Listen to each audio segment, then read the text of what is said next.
तो इस वक्त की बड़ी खबर से आपको रूबरू करा दें, आपको जानकारी दे दें कि आज से मानसून सत्र की शुरुआत होने जा रही है। 13 अगस्त तक चलेगा संसद का मानसून सत्र। मानसून सत्र में सरकार कई बिल पेश करेगी, यानी कि कुल मिलाकर 7 बिल ऐसे हैं जिन्हें पेश किया जाएगा, सदन के पटल पर रखा जाएगा। और इसी के साथ आपको बता दें कि 25 दिन की ये अवधि रहने वाली है। 13 अगस्त तक सत्र की कार्रवाई चलेगी और विपक्ष की अपनी पूरी तैयारी है, कई मुद्दे ऐसे उठाए जाएंगे। वहीं सरकार की भी तरफ से पूरी तैयारी है किस तरीके से विपक्ष के तमाम सवालों को जवाब देना है।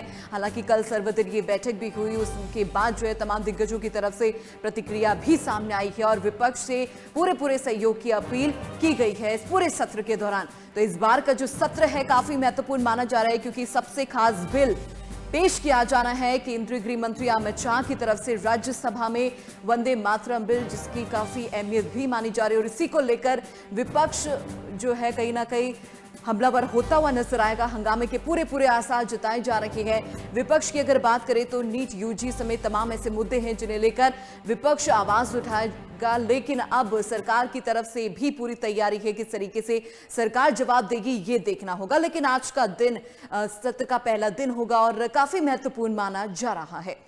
तो नीट यूजी परीक्षा को लेकर जो है सबसे पहले चर्चा की जाएगी। पक्ष और विपक्ष इस समय आमने सामने होंगे और 25 दिनों की ये अवधि रहने वाली है। तो इस बार का सत्र काफी महत्वपूर्ण माना जा रहा है।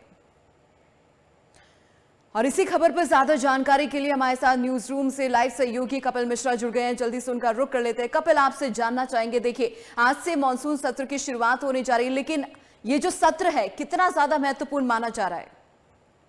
देखिए दीपाली, संसद के मानसून सत्र का आगाज आज 20 जुलाई से लेकर 13 अगस्त तक किया जाएगा और इन 4 सप्ताह में जो है 19 बैठकें होंगी।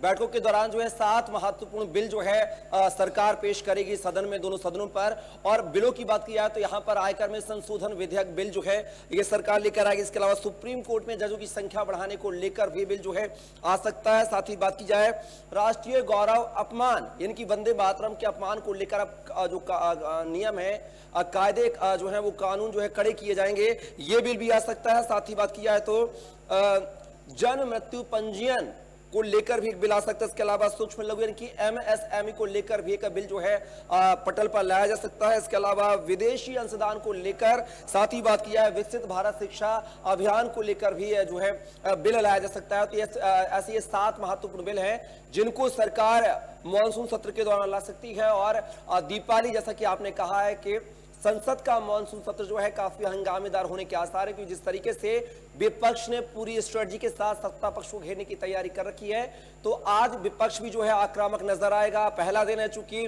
विपक्ष की भी अपनी तैयारी है।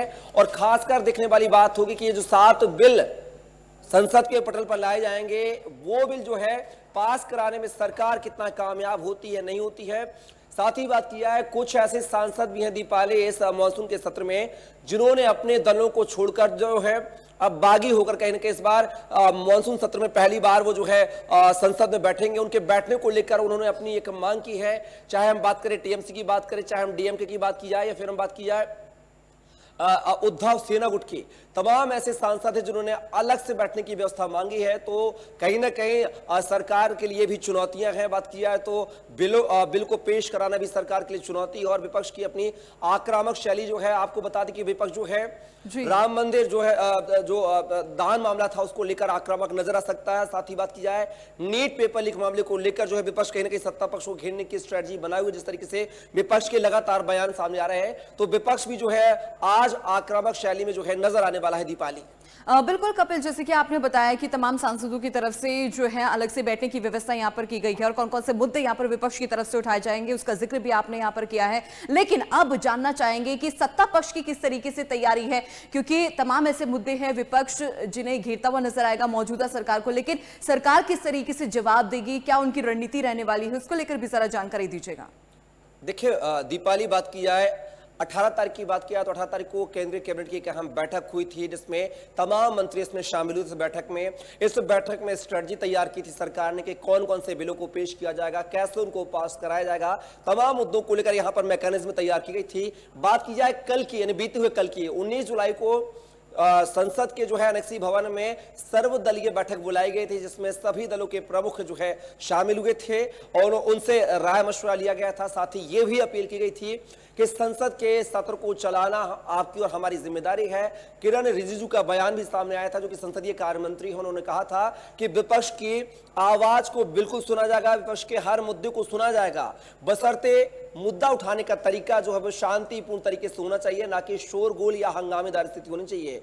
तो कहीं ना कहीं सरकार ने, सत्ता पक्ष ने अपनी शैली बता दी है कि हम बात को जरूर सुनेंगे, लेकिन बात को जो है शांतिपूर्वक तरीके से जो है एक साधारण सी शैली में रखा जाना चाहिए, ना कि संसद की कार्यवाही को हंगामेदार बनाकर मतलब कहीं ना कहीं बाधित करना चाहिए। तो दोनों तरह से जो है सत्ता पक्ष विपक्ष दोनों लोगों ने अपनी अपनी स्ट्रेटजी बना रखी है, दोनों दलों ने बना रखी है।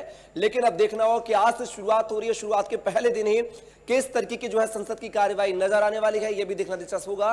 तो पहले दिन जो है हंगामेदार आसार रहने के सत्र की जो है संभावना जताई जा रही है। दीपाली, बिल्कुल हंगामेदार रहने के पूरे आसार हैं। इससे पहले भी तमाम सत्र आयोजित हुए और उसमें भी हमने देखा विपक्ष जो है लगातार सरकार को घेरता हुआ नजर आएगा। लेकिन कपिल, इस बार के सत्र में एक और बहुत ज्यादा इंपॉर्टेंट चीज ये मानी जा रही है कि केंद्रीय गृह मंत्री अमित शाह की तरफ से एक खास बिल लाया जाएगा, पेश किया जाएगा, यानी कि वंदे मातरम बिल।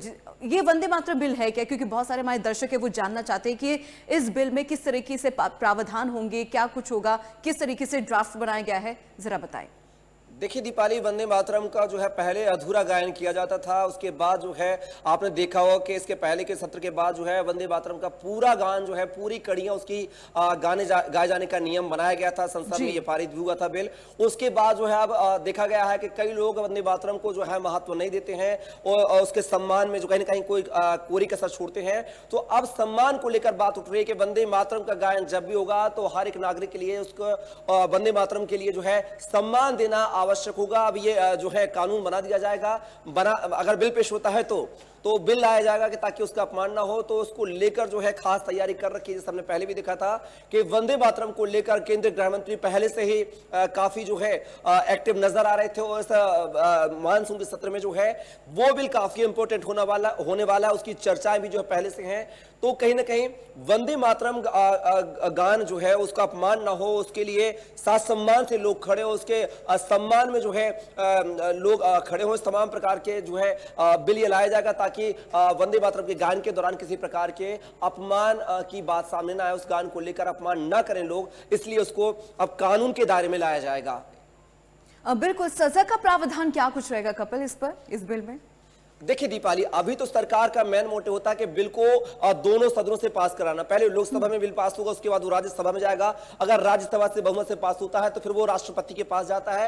राष्ट्रपति जब उसमें अनुमोदित कर देता है उस बिल को, तब वो कानून में तब्दील हो जाता है। उसके बाद फिर उसमें तमाम प्रकार के नियम, कायदे, कानून जोड़े जाते हैं। तो अभी पहला लक्ष्य सरकार का यह है कि वो बिल दोनों सदनों से, उच्च सदन से पास हो, उसके बाद वो राष्ट्रपति के पास जाएगा। तो पहली प्रायोरिटी यही है, आज की प्रायोरिटी जो ये 19 जो बैठकें होने वाली है उसमें यही है कि बिल को कैसे पास कराया जाए। उसके बाद जब बिल पास होता है उसके बाद फिर तमाम चीज उसमें ऐड होती हैं। बात की जाए, प्रावधान होता है कि कितना जुर्माना होगा, कितनी सजा होगी, ये सारी चीजें दीपाली बात की चीज होती है।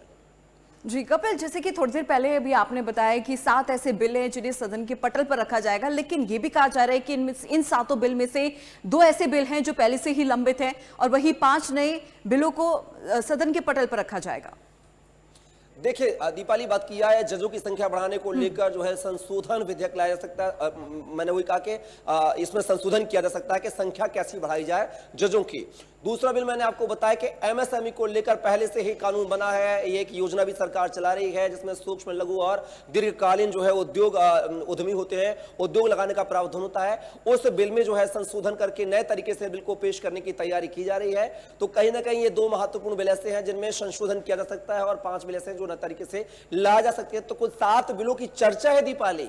ये हम कयास लगा रहे हैं ये बिल यही 7 होंगे या इनमें कोई और होगा, ये अभी कह पाना बड़ा मुश्किल है। लेकिन मीडिया जो कयास लगा रही है, जो बातों से सामने आ रहा है, उसमें ये 7 बिलों की प्रमुख रूप से चर्चा हो रही है।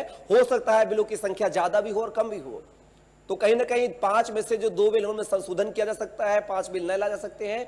मुख्य रूप से जैसा कि इसमें आपने कहा है कि वंदे मातरम को लेकर जो बिल पेश किया जाएगा वो काफी चर्चाओं का विषय बना हुआ है। साथ ही बात की जाए जजों की संख्या बढ़ाने को लेकर भी जो है, एक देश एक इलेक्शन को लेकर भी बात सामने आ सकती है दीपाली। तो बहुत सारे ऐसे बिल हैं जो सदन के पटल पर आ सकते हैं जिनकी चर्चा कम है। बिल्कुल, चर्चा का मौका यहां पर विपक्ष को पूरी तरीके से दिया जाएगा। कल भी हमने देखा कि किस तरीके से केंद्रीय मंत्री किरण रिजिजू की तरफ से जो बयान सामने आया सर्वदलीय बैठक के बाद। लेकिन कपिल, एक चीज यहां पर नोटिस करने वाली है कि इससे पहले भी कई बार जो है सत्र आयोजित किए जाते, चाहे ग्रीष्मकालीन सत्र की बात करें या फिर शीतकालीन सत्र की बात करें, तो ऐसे में विपक्ष की ओर से हंगामा भरपूर देखने को मिलता है। लेकिन इस बार यही कोशिश की जा रही है कि हंगामा बिल्कुल ना हो, क्योंकि कुछ ऐसे मुद्दे हैं जो अक्सर छूट जाते हैं, जिन पर चर्चा नहीं हो पाती है। तो अब क्या कुछ स्ट्रैटेजी यहां पर पिछली बार के मुकाबले रहेगी अलग? देखिए दीपाली, सत्ता पक्ष हमेशा ये चाहता है कि वो जो बात कह रहा है वो विपक्ष सुने और माने, लेकिन विपक्ष की अपनी अलग भूमिका होती है। अगर विपक्ष सत्ता पक्ष के बिलों को या उनकी बात को मान ले तो फिर विपक्षी क्यों? तो विपक्ष हमेशा जो है कहीं ना कहीं सत्ता पक्ष का विरोधी रहा है, चाहे ये विधान सभा की बात हो या लोकसभा की बात हो। तो दोनों अपनी अलग अलग बातों को लेकर मनवाने की कोशिश करते हैं और यही वजह होती है दोनों के आपस में भिड़ने की, बहस की। और इसी बहस के चलते जो कई ऐसे मुद्दे, जनता के जनहित ऐसे मुद्दे होते हैं जो पटल पर पेश नहीं हो पाते हैं समय के अभाव के चलते। तो सरकार यही चाहती है कि जितने दिन का सत्र, 4 सप्ताहों का सत्र है, पूरे इस महीने को जो है, इस सत्र के महीने को जो अच्छे तरीके से यूटिलाइज किया सके, जनता के जनहित ऐसी मुद्दों को जो है पटल पर लाया जा सके, उन बिलों को पास करा लिया जाए। क्योंकि सरकार कहती है कि वो जो बिल पास लेकर आ रही है सदन में वो जनहित ऐसे हैं। विपक्ष की अपनी अलग परिभाषा होती है उन बिलों को लेकर, उन कामकाजों को लेकर। और विपक्ष जो है पूर्ववर्ती सरकार के फैसलों को लेकर, कानून को लेकर, उनके अधिकारों को लेकर जो है वो अपनी बात को रखना चाहती है। वो जनता के लिए अपने आप को ज्यादा हितैषी साबित करना चाहती है। तो दोनों की अलग अलग भूमिका होती है दीपाली, और यही वजह होती है कि दोनों के बीच में जो है हंगामा के आसार बने होते हैं। बिल्कुल, इस बार भी सत्र के दौरान जो है भरपूर हंगामा विपक्ष की ओर से देखने को मिलेगा। लेकिन कपिल, एक चीज और है यहाँ पर, कल जैसे कि सर्वदलीय बैठक होती है उसमें लगातार सत्ता पक्ष की तरफ से हालांकि ये कहा गया है कि इस बार पूरा सहयोग चाहिए, लेकिन कहीं ना कहीं जो है विपक्ष फिर भी हंगामा करता हुआ नजर आता है और बहुत सारी चीजें ऐसी देखने को मिलती है। लेकिन विपक्ष की अगर खासतौर पर बात की जाए तो मुख्य मुद्दे कौन से रहेंगे जिन्हें उठा सकता है सदन में विपक्ष? देखिए दीपाली, कहते हैं कि सही विपक्ष वही जो सरकार को चलाने में मार्गदर्शक की भूमिका निभाए, यानी कि सजेशन दे। सही विपक्ष वही होता है। तो विपक्ष की अपनी एक अलग भूमिका होती है। और आपने मुद्दों की बात कही तो मैंने आपको पहले भी कहा है कि विपक्ष जो है कई मुद्दों को लेकर जो है सदन में आक्रामक नजर आने वाला है, चाहे वो अयोध्या के राम मंदिर का जो है चंदा मामला का मुद्दा हो या फिर बात की जाए नेट परीक्षा लीक मामले को लेकर हो। तमाम ऐसे मुद्दे हैं जिनको लेकर विपक्ष अपनी अलग भूमिका में नजर आने वाला है। साथ ही SIR को लेकर भी जो है विपक्ष की भूमिका सामने आ सकती है। तो कई मुद्दों को लेकर है विपक्ष जो है अपनी बात पटल पर रखता हुआ नजर आएगा। और यही बात जो है सत्ता पक्ष को हो सकता है कि ना गवार गुजरे, इसलिए जो है आपने जो कहा था ना कि बहस का मुद्दा बन जाती है, सदन में कहीं ना कहीं बहस होती है। तो यही वजह होती है कि सत्ता पक्ष जो है अपनी योजनाओं को सही तरीके से बताने की कोशिश करता है। विपक्ष उन सही योजनाओं को जो है जनता के विपरीत, यानी कि जनहित ऐसी नहीं है, वो अपनी बात को बताने की कोशिश करता है। और यही वजह होती है कि सत्र जो है हंगामेदार हो जाता है दीपाली। बिल्कुल, अब देखना होगा कि कितना हंगामा जो है विपक्ष की ओर से देखने को मिलता है, किस तरीके से जो है सदन की कार्रवाई शुरू होती है। फिलहाल के लिए बहुत बहुत धन्यवाद कपिल।